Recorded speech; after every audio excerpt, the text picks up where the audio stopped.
ஹல்லேலூயா. கர்த்தருடைய பரிசுத்த நாமத்திற்கு மகிமை உண்டாவதாக. இந்த நாளிலும் ஏசப்பா நம்ம ஒவ்வொருவருக்கும் தருகிறதான நல்ல வார்த்தை எரேமியா தீர்க்க தரிசன புஸ்தகம் 1வது அதிகாரம் 19வது வசனம். அவர்கள் உனக்கு விரோதமாய் யுத்தம் பண்ணுவார்கள், ஆனாலும் உன்னை மேற்கொள்ள மாட்டார்கள்.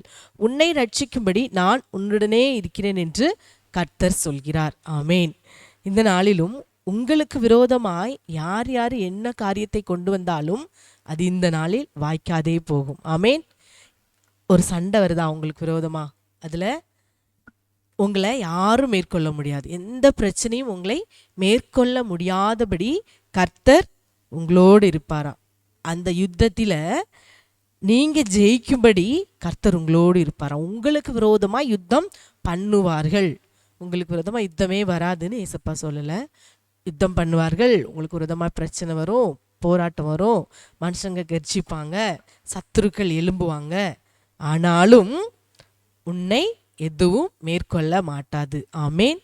ஹல்லேலூயா. இந்த வேளையிலும் கர்த்தர் நம்மை பார்த்து சொல்கிற வார்த்தை, உங்களுக்கு விரோதமாக எந்த பிரச்சனை வந்தாலும் நீங்கள் பயப்படாதீங்க, அது உங்களை மேற்கொள்ள மாட்டாது. ஏனென்றால் அந்த இடத்துல அந்த பிரச்சனையிலிருந்து உங்களை ரட்சிக்கும்படி நான் உங்களுடனே கூட இருக்கிறேன் என்று கர்த்தர் சொல்கிறார். ஆமேன். விசுவாசிக்கிறீங்களா? உங்களோட ஏசப்பா இருக்காங்களாம். எந்த பிரச்சனை வந்தாலும் அதை அவரும் கூட சேர்ந்து பார்த்து கொள்ளும்படி, அவர் அதிலிருந்து ஜெயத்தை கொடுக்கும்படி உங்களோட இருக்கிறாராம். ஆமேன். இந்த வேளையிலும் கர்த்தர் நம்மோடு கூட இருந்தா நமக்கு விரோதமாய் வருகிற எந்த ஆயுதமும் வாய்க்காதே போகும். நமக்கு விரோதமாக பிரச்சனை வந்தாலும் அதில் நாம் ஜெயிப்போம். கர்த்தர் நம்மை ஜெயம் கொள்ளும்படி செய்வார். யாருக்கு? யார் யாரோடலாம் கர்த்தர் இருக்கிறாங்களோ அவங்களுக்கு தான். எல்லாரோடலாம் இல்லை, எல்லாருக்கெல்லாம் இந்த ஜெயமும் வெற்றியும் கிடைக்காது. ஏசப்பா யார் யாரோட இருக்காங்களோ அவங்களுக்கு தான் இந்த வார்த்தையினால் உண்டான ஆசீர்வாதங்கள் கிடைக்கும். அப்போ ஏசப்பா நம்மோடு இருக்கணும். நம்மோடு அவர் இருக்க வேண்டும் என்றால் இந்த வேதத்தில் உள்ள காரியங்களை நாம் செய்யணும். இன்று ஒன்று வாசித்து பார்ப்பீங்கன்னா, நீங்கள் என்னாகமத்தின் புஸ்தகம் 14வது அதிகாரம் 43வது வசனத்தில் இஸ்ரவேல் ஜனங்கள் கானான் தேசத்தை சுதந்திரிக்கும்படி போகிறாங்க. அப்போ போகும்போது வேவு பார்க்க போன்ற ஜனங்கள் எல்லாம் மனமடிவாக்கும்படி, மக்களை மனமடிவாக்கும்படியான வார்த்தைகளை பேசி பின்வாங்க செய்கிறாங்க. அப்போ ஒரு கூட்டத்தார் என்ன செய்ய எழும்பி, நாங்கள் எகிப்திலே இறந்து போயிருக்கலாம், அந்த வனாந்திரத்தில் இறந்து போயிருக்கலாம்னு சொல்லும்போது கர்த்தருடைய கோபம் பற்றி எரியும் போது அங்கு அந்த கானானுக்குள் போக விடாதபடி ஒரு பெரிய வாதை வருது.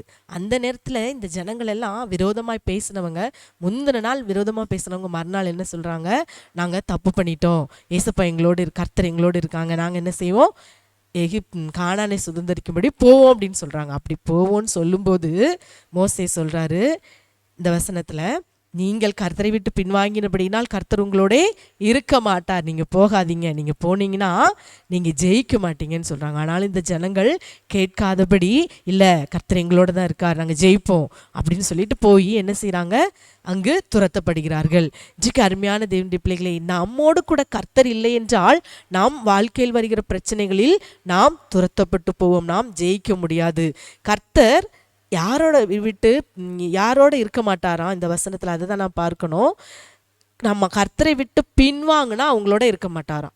கர்த்தரை விட்டு பின்மாற்றமான ஒரு ஜீவியத்திற்குள்ளே இருந்துக்கிட்டு, கர்த்தர் என்னோடு தான் இருக்கார், நான் இந்த யுத்தத்தில் நான் ஜெயிப்பேன், எனக்கு விரோதமாக வருகிற பிரச்சனை எல்லாம் ஒன்றுமில்லாமல் போகும்னு சொன்னால் அது இந்த வார்த்தையினால் உள்ள ஆசீர்வாதம் நமக்கு கிடைக்காது. கர்த்தர் என்ன செய்யணும், நம்மோடு கூட இருக்கணும்னா நாம் அவரோடு கூட நாம் இருக்க வேண்டும். பின்வாங்கி போகிற வாழ்க்கை நமக்கு இருக்கவே கூடாது. நீங்கள் கர்த்தரை விட்டு பின்வாங்கினபடினால் கர்த்தர் உங்களோடு இருக்க மாட்டார். கர்த்தரை விட்டு நாம் பின்வாங்காதபடி அவரோடு நம் இசைந்த ஆத்துமாக்களாய் நாம் இசைந்த ஒரு வாழ்க்கை வாழும்போது மட்டும்தான் கர்த்தர் என்ன செய்வார், நம்மோடு கூட இருப்பார். இந்த வார்த்தையின்படி எந்த ஜனங்கள் நமக்கு விரோதமாய் வந்தாலும் அது நம்மை மேற்கொள்ளாதபடி அவர் ரட்சிக்கும்படி நம்மோடு இருப்பார். ஆகவே இந்த வேளையில் ஏசப்பா நம்மோடு இருக்கணும்னா நம்ம என்ன செய்யணும் அப்படின்னு சொல்லி பார்த்தோம். நாம் அவரை விட்டு பின்வாங்கி போகவே கூடாது. பின்வாங்கி போனால் அவர் நம்மோடு இருக்க மாட்டார். ஆனால் இன்றைக்கு நிறைய ஜனங்கள், இந்த ஜனங்கள் அப்படி தான் பண்ணாங்க. கர்த்தர் அவங்களோட இருக்கிறாருன்னு சொல்லிட்டு போனாங்கன்னா அவர் அவங்களோடு இல்லை. இன்றைக்கும் அநேகர் கர்த்தர் என்னோடு தான் இருக்கிறாருன்னு சொல்லிட்டு எல்லாத்தையும் செய்கிறாங்க, ஆனால் அவங்களுடைய வாழ்க்கை நிமித்தமாய் கர்த்தர் அவர்களோடு இல்லை. இன்றைக்கும் நாம் நம்மை சீர்தூக்கி பார்க்க வேண்டும். நம் வாழ்க்கையில் ஏசப்பா நான் வாழ்கிற இந்த வாழ்க்கையில் அவர் என்னோடலாம் இருப்பாரா, நான் இப்படி ஒரு மோசமான வாழ்க்கை வாழ்ந்துட்டு இருக்கேன், அவர் என்னோடலாம் இருப்பாரா இருக்க மாட்டாரா என்கிற ஒரு தெளிவு வேண்டும். அவர் நம்மோடு இருக்க வேண்டும் என்றால் நாம் பரிசுத்த வாழ்க்கை, அவருக்கு பிரியமான வாழ்க்கை வாழும்போது அவர் நம்மோடு இருப்பாராகவே. இந்த வேளையில் கண்களை மூடி ஜெபிக்கலாமா? இந்த வார்த்தையை சொல்லி ஜெபிங்க. அப்பா, நீர் இந்த வார்த்தையினால் கிடைக்கக்கூடிய ஆசீர்வாதத்தை எனக்கு தர வேண்டும் என்றால் நீர் என்னோடு இருக்கணும். அதற்கு இந்த பின்மாற்றமான ஜீவியத்தை எடுத்து போடுங்க என்று சொல்லி எல்லாம் தலைகளை தாழ்த்தி கண்களை மூடி ஜெபிக்கலாமா? அப்பாவுமே நாங்கள் நன்றியோடு ஸ்தோத்திரிக்கிறோம். இந்த நாளில் சொல்லப்பட்ட இந்த வாக்குத்தத்த வார்த்தைகள் எங்கள் வாழ்க்கையில் ஆம் என்றும் ஆமேன் என்றும் பலிக்கட்டும். நீர் எங்களோடு இருக்கும்போது நாங்கள் ரட்சிக்கப்படும். உன்னை ரட்சிக்கும்படிக்கு நான் உன்னோடு இருக்கிறேன். உனக்கு விரோதமாக யுத்தம் பண்ணுவார்கள், ஆனாலும் அது உன்னை மேற்கொள்ள மாட்டாதுன்னு சொன்னீங்களப்பா. எங்களுக்கு எந்த யுத்தங்கள், எந்த எதிரிகளிலிருந்து வருகிற பிரச்சனைகள் எங்களை மேற்கொள்ளாதபடி, எங்கள் மேல் அது வாய்க்காதபடி இருக்கும்படி நீர் எங்களோடு இருங்க இசப்பா.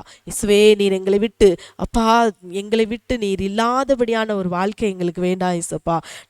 கர்த்தர் உங்களோடு இருக்க மாட்டார், பின்மாற்றமான வாழ்க்கை இருக்குமா நான் இருக்க மாட்டார்னு சொல்லியிருக்கீங்கப்பா. அப்படிப்பட்ட பின்மாற்றமான வாழ்க்கை எங்களில் இருக்குமானால் இந்த நாள் அதை எங்களிடம் எடுத்து போடுங்க இசப்பா. இந்த வேளையிலும் கூட கர்த்தாவே, இந்த வார்த்தையின்படி ஜெபிக்கிற ஒவ்வொரு பிள்ளைகளுக்கும் இந்த வார்த்தையினால் கிடைக்கக்கூடிய ஆசீர்வாதத்தினாலும் அப்பா, வாக்குத்தத்த வார்த்தையினாலும் நீர் ஆசீர்வதித்து நடத்தும் பெரிய காரியங்களை செய்யும். சகல துதி கனமாகி உமக்கே செலுத்துகிறோம். இயேசுவின் நாமத்தில் ஜெபிக்கிறோம் நல்ல பிதாவே. ஆமேன், ஆமேன்.